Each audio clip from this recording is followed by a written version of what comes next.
Hello.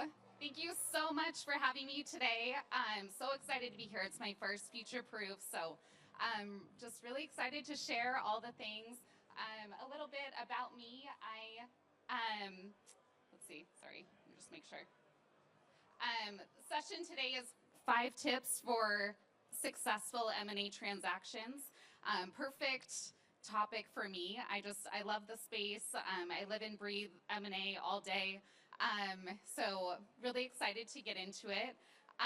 A little bit about me. I'm the managing partner at Alaris Acquisitions. We're a sell-side advisor exclusively in the wealth management side of things. And we've been around for about 3 or 4 years now. We've completed just over 42 acquisitions, a few more to be announced soon. And we've curated a really awesome group of buyers in wealth management. So we work with about 70 firms today that range from private equity to the big national firms and everything in between. Lots of smaller regional firms too. And but prior to that, I was with the M&A team at United Capital. Shout out to my alumni over there.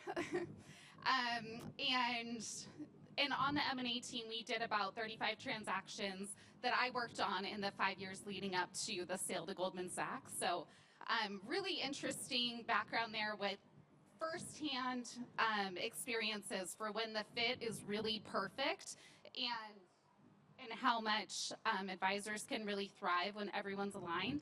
And I've also seen a ton of stories too where the match wasn't exactly perfect as well, and what a disruption that can be. So all of those experiences really drive our obsession at Alaris to make sure that we're getting that match right, and has also really informed a lot of the content that we have today.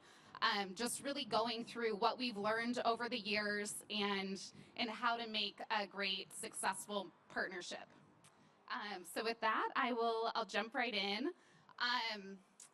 I guess first, I would love to understand from the crowd how many of you have completed an acquisition in the last 12 months or so as a buyer or seller? Okay, awesome. A few hands. And how many are what I would call aspirational buyers? You're maybe looking to do your first acquisition or another acquisition. Okay, awesome. Good. Okay, we only have 20 minutes, so I want to make it really impactful for you. The first tip I have here is identify your points of alignment. And, when you think about acquisitions, everyone talks about the cultural fit, and that is so important. But before getting to that cultural fit, it's really important to identify your points of alignment. If you think about it like dating, you don't want to get to the 10th date and figure out that they want to have 10 kids. Like, that would be terrible, for me. But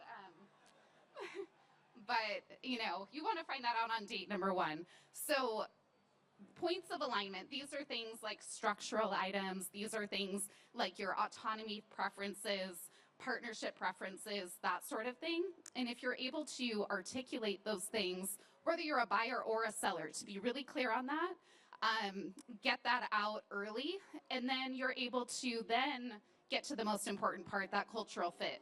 And you'll have the time to get to meet all the buyers that really that you should be evaluating cultural fit with, if you first weed out the ones that aren't aligned with your points of alignment. So when I say structural points of alignment, that would be things like your fee model, for example. Say you're a hybrid firm, and then all of the fee-only firms out there wouldn't really be a fit for you because it's not going to pencil to leave that brokerage revenue on the table. Or things like your deal needs. Maybe you still have a lot of gas in the tank and you're looking for rollover equity in your transaction. You're not looking to cash out and get out of the business.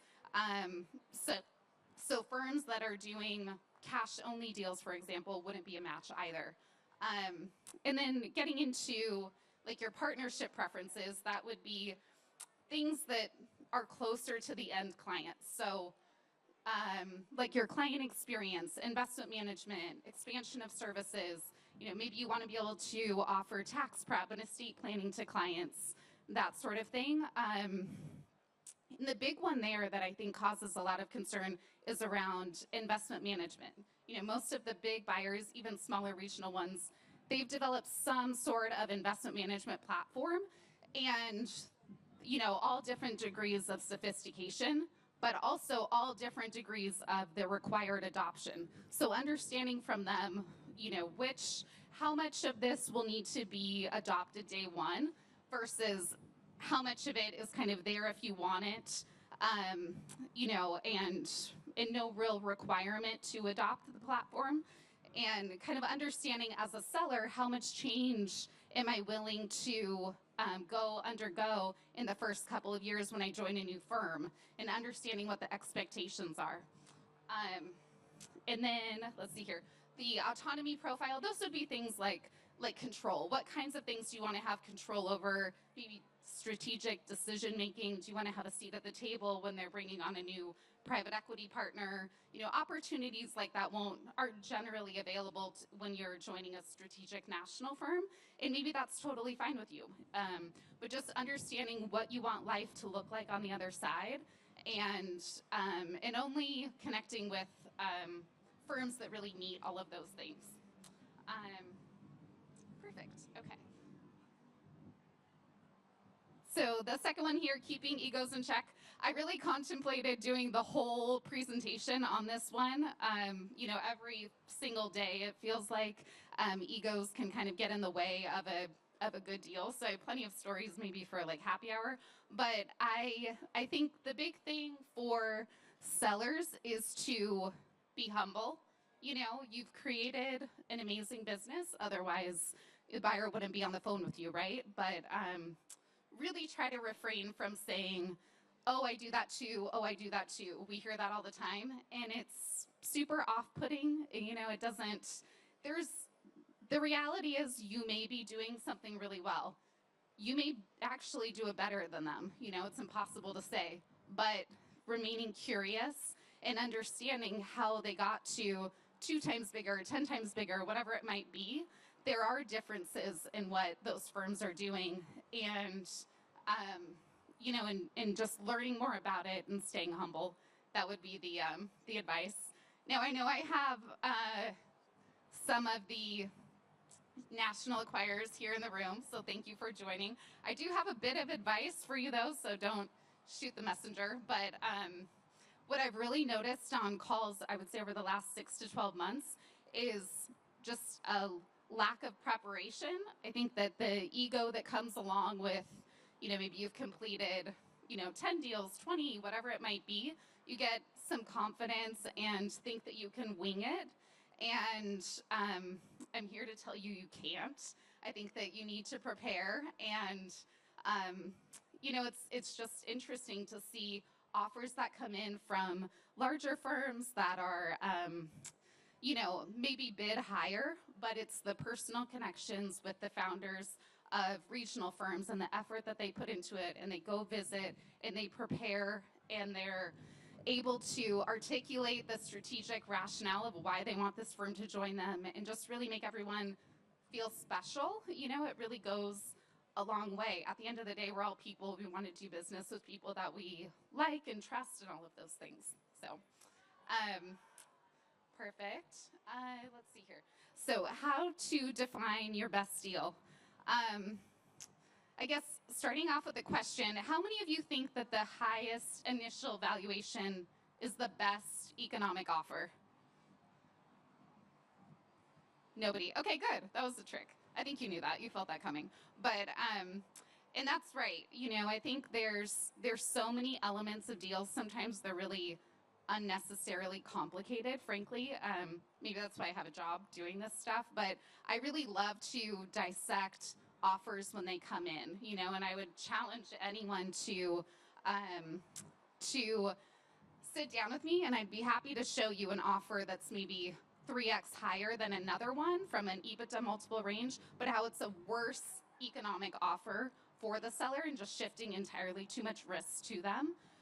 So that's always, really interesting to go through, because offers, like I said, they can be complicated, and but the core elements of it, the you have the initial offer, and that's usually not all paid at one time, right? It's going to be paid over time. Certain things have to be true to get each of those payments.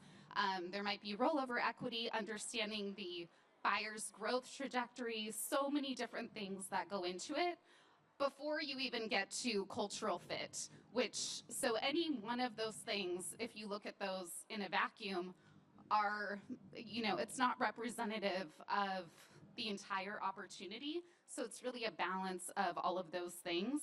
Um, so anyways, that would be on the seller side to really, really understand all the different elements of it. And then on the buyer side, like take, for example, it's really common for offers to include an earnout payment based on the growth of the business. And oftentimes we'll hear buyers say, we help our advisors achieve these growth earnouts and just make kind of generalized comments. And while they're helpful, my advice would be to be super proactive with showing sellers case studies of advisors that have achieved those growth earnouts. Be able to support your claims with data. And, even better would be to have them hear it from those advisors that, that really embraced all the centralized tools and programs that you offer, and have them understand firsthand, how those advisors were able to succeed, what made them unique, what things could that advisor use. It helps give them confidence that they'll be able to, achieve the growth earnout as well, which everyone wins when all of those things come together and you have the growth rate. So why not do it? Let's see here. So number 4, hire experts to support you. So, it's obvious by now what I do. I think that M&A advisors are really helpful for a lot of these conversations. But the other key people that will be involved in the transaction are your deal counsel, your tax counsel, and taking those steps, like on the buyer's side, for all the strategic folks in here, you already have all those documents set up and ready to go. But for the aspirational buyers in the room, I would really encourage, before you're doing the breakout sessions, meeting a bunch of advisors, recruiting them to join your firm at these sessions here or wherever, is to sit down and create your acquisition program, create all the documents, really understand all of your points of alignment before you go out recruiting advisors.